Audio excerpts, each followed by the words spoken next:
अस्सलाम वालेकुम नाज़रीन इकराम, मैं इस वक्त मौजूद हूँ डिस्ट्रिक्ट कोटली के अंदर। और इस वक्त जो मेरी बैक साइड पे आप देख रहे हैं ये मंदिर है।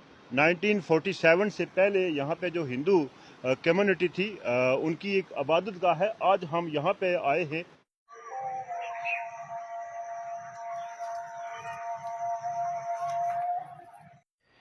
ये मंदिर की आउट साइड है। उस ज़माने की बड़ी ज़बरदस्त किस्म की तामीर थी और ये बिल्डिंग जो है वो अब भी मौजूद है। हुकूमत की तरफ से इसके हवाले से कोई हमें यहाँ पे इकदाम देखने को नहीं मिला। और जो इसकी इन साइड है उसकी बड़ी बुरी कंडीशन है। किसी भी तहजीब याफ्ता मुल्क के अंदर इस तरह के आसार कदीमा अगर पाए जाते हैं तो उनकी हिफाजत की जाती है, लेकिन यहाँ पे सूरत बड़ी मुख्तलिफ है। इस हवाले से मज़हब इस्लाम के अंदर भी जो गैर मुस्लिमों की इबादतगाहें हैं उनकी हिफाजत की बड़ी तलकीन की गई है। आइए इसकी इन साइड देखते हैं। यहाँ से इन होने के लिए आपको जगह नज़र आएगी, लेकिन यहाँ पे गेट आपको नहीं नज़र आएगा, वो उखाड़ लिए गए हैं। एक ये साइड है और दो दूसरी साइड है। आइए अंदर चलते हैं। तो इस वक्त इन साइड पे हम मौजूद हैं। आइए आपको दिखाते हैं उस ऐत का जो फ़न तामीर था। इसकी छत आप देख सकते हैं कितनी बड़ी फनकारी से इसकी छत जो है वो तामीर की गई है, लेकिन हुकूमत की तरफ से यहाँ पे इस वक्त कोई तवज्जो नहीं है, जिसकी वजह से ये ख़त्म होती जा रही है।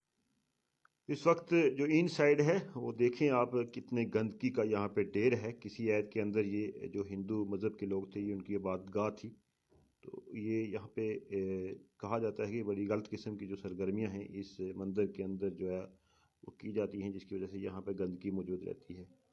तो हुकूमत की तरफ से हमें कोई किसी किस्म का इक़दाम नज़र नहीं आता यहाँ। व्यूअर्स, इस मंदिर के साथ जो हमें दूसरी चीज़ नज़र आई है वो यहाँ की बावली है। इसकी जो बाहर की जो दीवार है वो तो हमें नई नई लगती है, यहाँ के मकामी लोगों ने इसकी हिफाजत के लिए तामीर की है, लेकिन जो इन साइड बावली है वो काफ़ी पुरानी है, उसकी तामीर जो है वो हमें पुरानी नज़र आती है।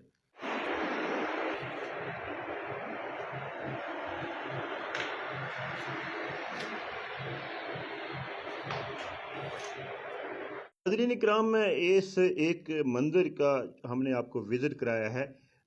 इस तरह के जो मंदिर हैं वो पूरे आज़ाद कश्मीर के अंदर मुख्तलिफ़ मकामात पर पाए जाते हैं। कुछ तो ख़त्म कर दिए गए हैं और कुछ यहाँ पे मौजूद हैं। और इस तरह के जो आसार कदीमा हैं और इस तरह के जो इबादतगाहें हैं और जो माजी का हिस्सा थी वो हमारी तारीख़ हैं जो आस्ते आस्ते मिटती जा रही हैं। हुकूमत को चाहिए कि इस तरफ तवज्जो दें, और जो इंसानी हकूक़ के इदारे हैं, यहाँ पे सिविल सोसाइटी है, उनको भी चाहिए कि इन चीज़ों की हिफाजत के लिए इक़दाम उठाए जाएँ, ताकि आने वाली जो नस्ल है वो इस खित्ते की तारीख से वाकिफ़ हो सके कि यहाँ पे कौन सी तहज़ीब रही है और कौन से लोग यहाँ पे आबाद रहे हैं। मुझे इजाज़त दीजिए कैमरा मैन अब्दुल मनान के साथ। अल्लाह निगहबान।